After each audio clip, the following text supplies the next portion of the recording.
மா எதுக்கு இந்த வெங்காயம்? போண்டா, வெங்காய போண்டா. மழை பயங்கரமான மழை பிடிச்சிட்டு இருக்கா, அதுக்கு சூடாக சாப்பிடும் வெங்காயம் போண்டா. சிம்பிளாக ஈஸியாக செய்யணும். ஓகே, எப்படி செய்யறதுன்னு வாங்க பார்க்கலாம்.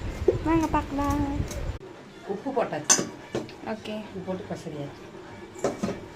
இதில் லைட்டாக தனியாத்தூள். தனியானா மிளகு, மல்லித்தூள், லைட்டாக மஞ்சள்,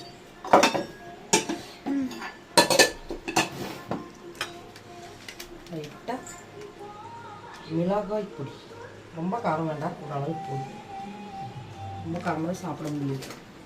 ஃப்ளேவருக்காக லைட்டாக கொஞ்சமாக சாம்பார் தூள். இதெல்லாம் நம்ம இஷ்டம் தான், நம்ம வீட்டில் இருக்க பொடியை போடுறது. உங்களுக்கு எந்த பொடி கிடைக்கும் போடுது.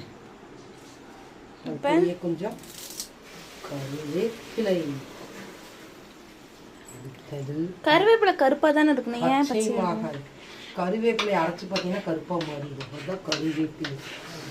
அடுத்தது பச்சை மிளகாய் இதெல்லாம் போட்டு இது ஒரு பெசரி வச்சிடணும். என்ன பண்ணிடணும், பிசைஞ்சு வச்சிடணும்.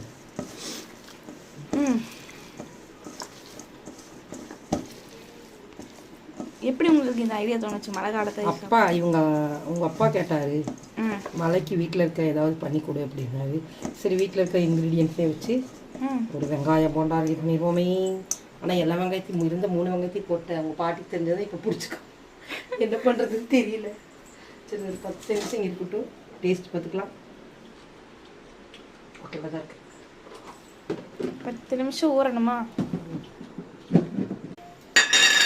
எண்ணெய் ஊற்றிக்குவோம் பொரிக்கிறதுக்கு. எல்லா எண்ணெயும் கமுத்திடுவோம். எங்கள் பாட்டி வரைச்சிட்டே போகிறாங்க. ஆமாம், இப்படியேவா வளர்க்க போறீங்க?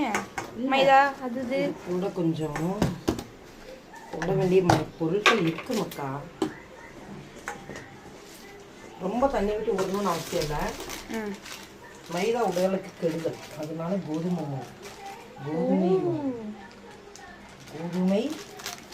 எவ்வளோ கையளவு உங்களுக்கு தெரியலையா, அந்த மாதிரி போட்டுக்கோங்க. அடுத்தது இது கூடவே ரைஸ் ஃப்ளார் போடுறப்போ அந்த கிறிஸ்பியாக கிடைக்கும்.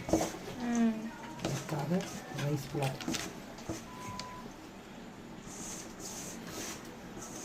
கொஞ்சம் லிட்டில் பிட் தண்ணி தெளிக்கணும், அது மெல்லின்னு தான் தெளிக்கணும்.